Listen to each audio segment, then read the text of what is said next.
我相信咧，大家去日本大阪都應該會考慮去日本環球影城。大家都知道環球影城呢個地方真的是超級多人，要玩得開心，要玩得盡咧，方法有幾種。第一種咧就係做好攻略，第二種咧就係錢。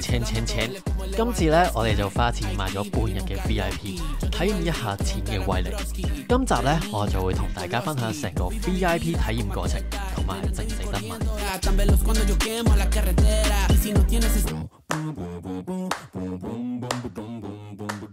Hello， 大家好！大家見到我呢一刻呢，我就係喺日本大阪呢，已經飛翻嚟台灣呢一度。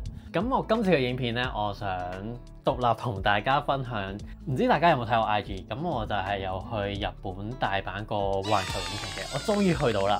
我之前呢，經常見到啲 friend 呢係去日本大阪環球影城，跟住影好多 IG 嗰啲 story 嗰啲啦。今次咧終於到我啦。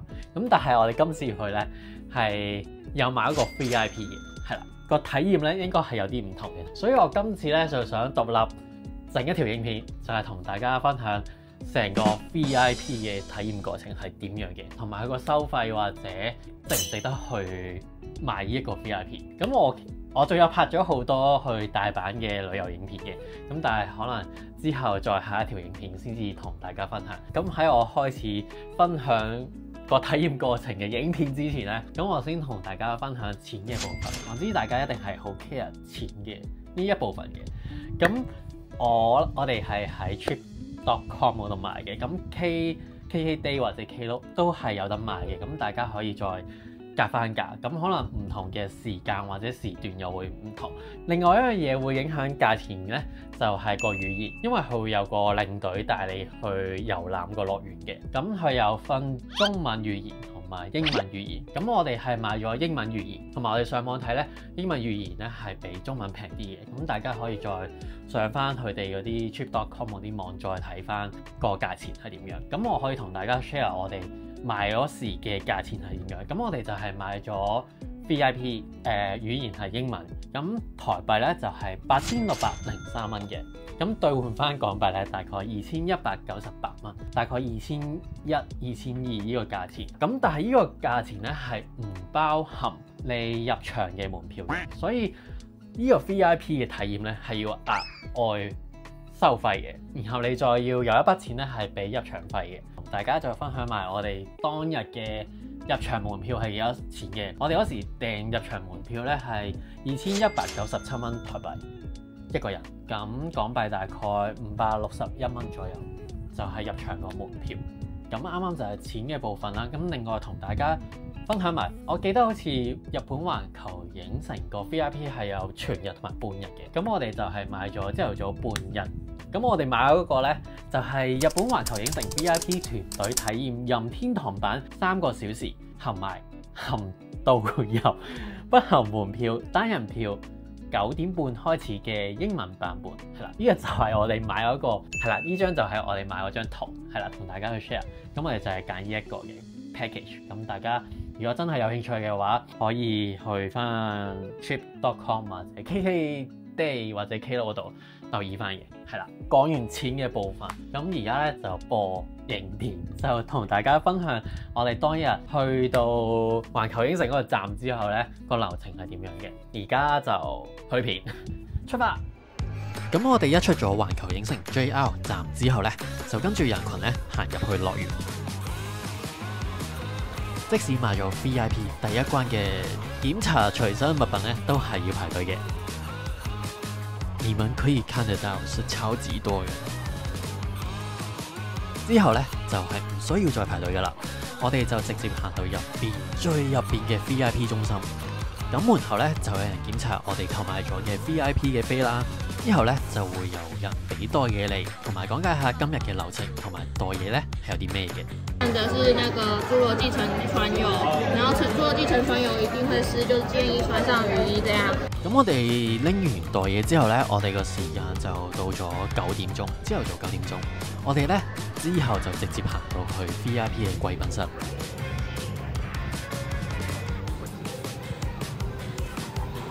個貴賓室呢，環境係幾舒服嘅，門口已經可以影下相，入到去呢，都可以坐低飲下嘢同休息下。你可以沖咖啡，仲可以加冰變成凍飲。另外咧，仲有4支樽裝嘢飲。咁時間差唔多到咗9點20分左右咧，領隊咧就會過嚟揾你，同你講解下今日嘅流程，同埋俾呢一個你。陣間出發之後咧，領隊嘅講解咧就係會用到佢嘅。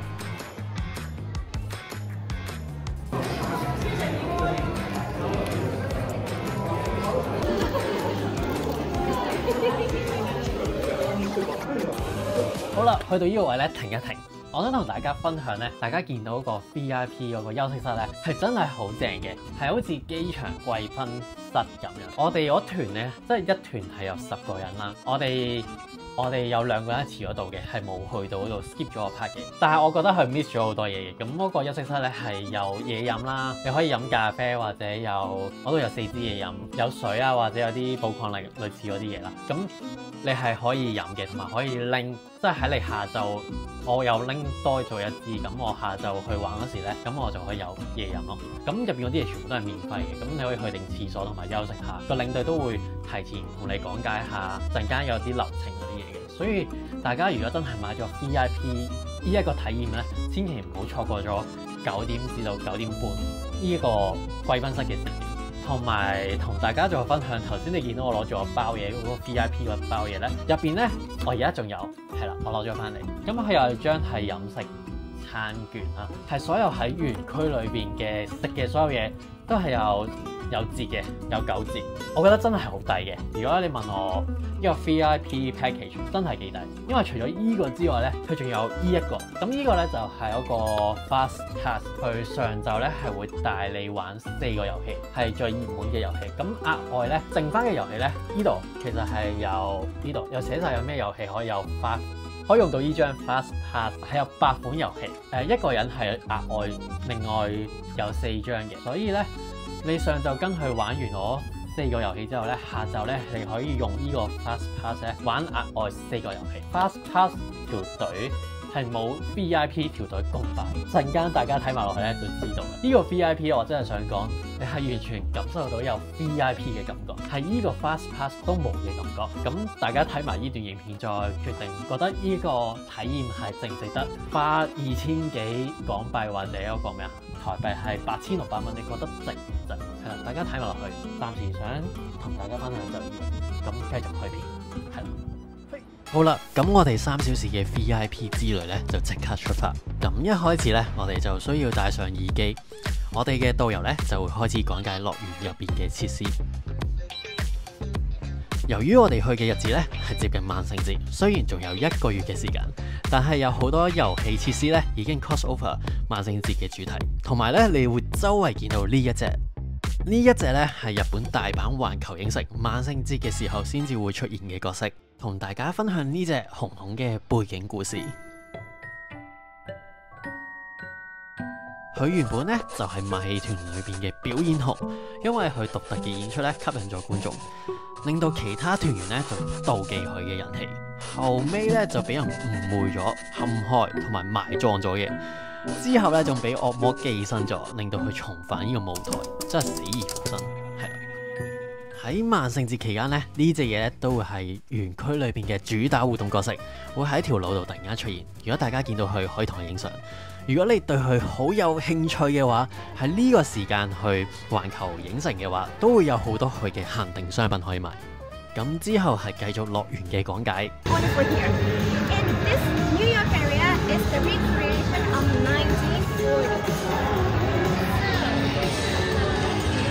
好啦，我哋終於嚟到第一個遊戲，就係大白鯊。佢有啲似香港迪士尼樂園嘅森林河流之旅，唔知大家有冇印象？坐喺個船上面，河流咧會突然間出現大白鯊，船頭會有員工嘅落力演出。咁由於遊戲期間咧係不能拍攝嘅，所以我都冇咩畫面可以俾到大家睇。係啦，咁完咗第一個遊戲咧，我哋就會有一個15分鐘嘅休息時間。成個3個小時嘅行程會有2次15分鐘嘅廁所 break 俾你嘅。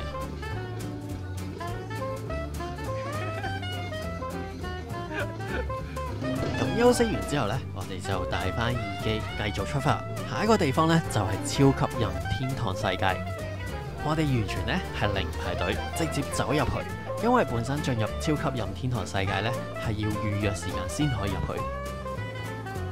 個導遊姐姐呢，好好人，仲會幫我哋每一個呢影相。影完相之後呢，我哋就正式進入超級任天堂世界。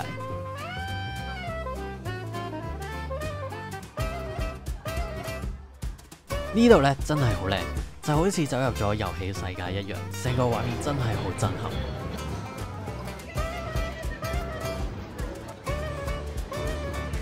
咁我哋之後剩翻3個遊戲呢，都會喺呢一度超級任天堂世界度玩嘅。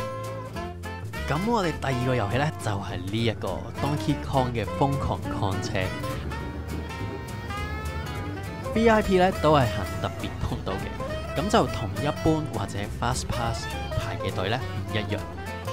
咁玩完之後呢，大家可以睇翻你玩完之後嘅樣，呢2個呢，就係我哋啦，我哋會玩得幾開心。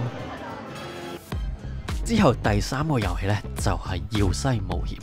喺遊戲入邊呢，你需要尋找3粒蛋，分別呢就係藍色、綠色同紅色嘅蛋。如果大家想知道3粒蛋嘅位置，咁就睇到影片最後。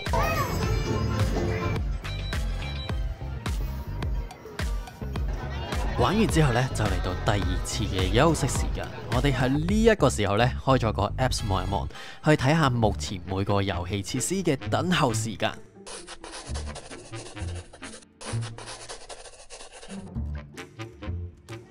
好啦，咁休息完之後呢，就開始第4個遊戲，亦都係我哋最後一個遊戲，就係 Mario 賽車。VIP 嘅我哋呢係行特別通道嘅，我哋所行嘅通道呢就會唔同其他人一樣。當然啦，去到最尾遊戲嗰時呢，就係會同其他人一齊玩嘅。咁但係我哋條通道所見到嘅嘢呢，可能唔係 VIP 嘅話，未必見到。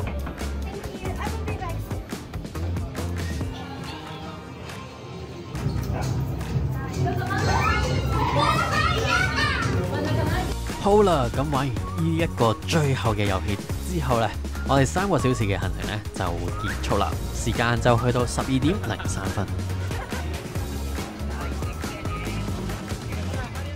好啦，咁啱啱呢就係成個 VIP 體驗嘅過程，就係同大家分享完畢啦。唔知大家睇到呢個位置，你覺得個 VIP 值唔值得買呢？我都好好奇，想知道大家嘅睇法。歡迎你哋去下面留言同我分享。你哋睇完呢段影片之後，你哋會唔會買呢一個價錢係8600蚊台幣或者2198蚊嘅 VIP 體驗嘅套票 package？ 咁另外有啲私人想再分享一下呢，就係餐廳推薦。咁其實我哋只係食咗一間餐廳啫，咁但係我都覺得呢間餐廳係非常之好食。咁如果大家真係唔知食乜嘢嘅話，可以考慮下我呢一個嘅推薦。咁喺樂園裏邊咧，其實有好多間餐廳嘅。咁我哋都有問過嗰個領隊嗰個女仔，咁佢就推薦去海賊王主題嘅餐廳。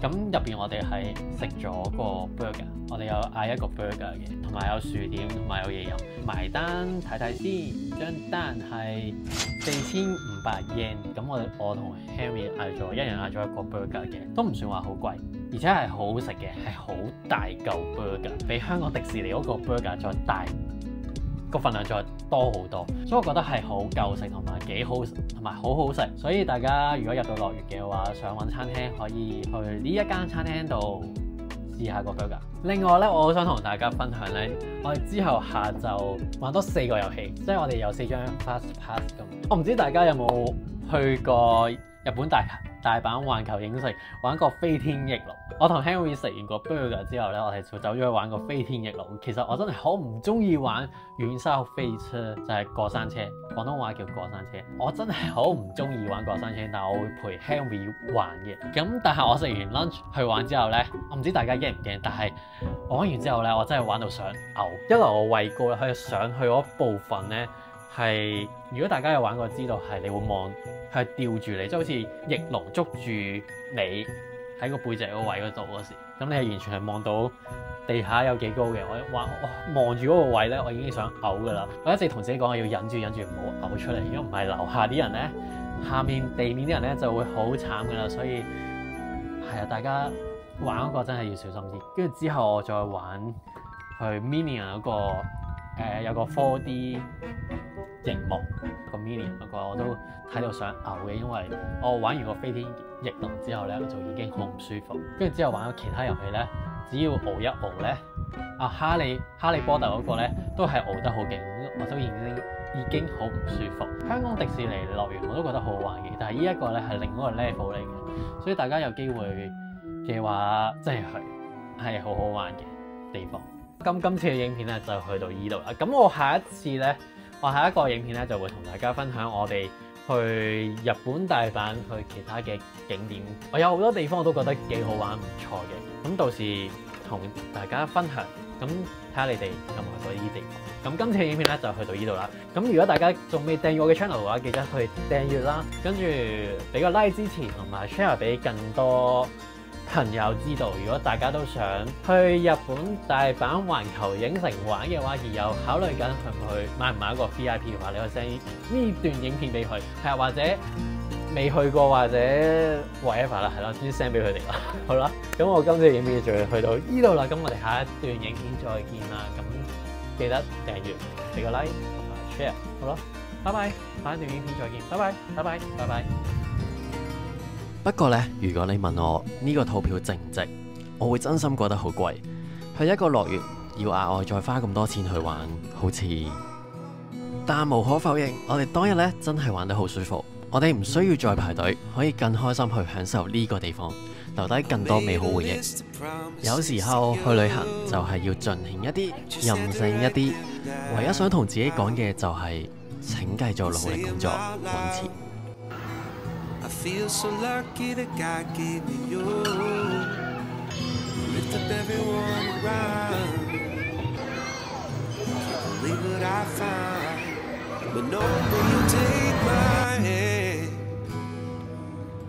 just smile and say, catch me if you can. I wanna take the longest trail with you.